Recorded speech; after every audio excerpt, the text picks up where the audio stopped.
578 on the Disney Magic. Verandah stateroom. You can see the split bath here that is standard on most rooms, in most rooms on board. And we have lots of storage space here. We've got drawers. We've got a big closet back here. And this is not a connecting room. It does have the extra storage here. And a large bed, lots of space underneath the bed to put luggage. This room only sleeps 3. There is no pull down bed up there.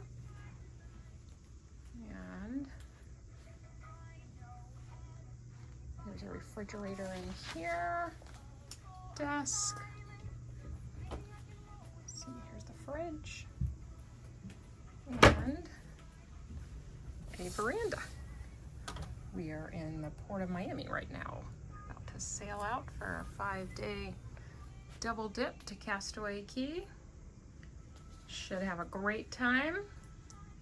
We're gonna have fun. Thanks for watching.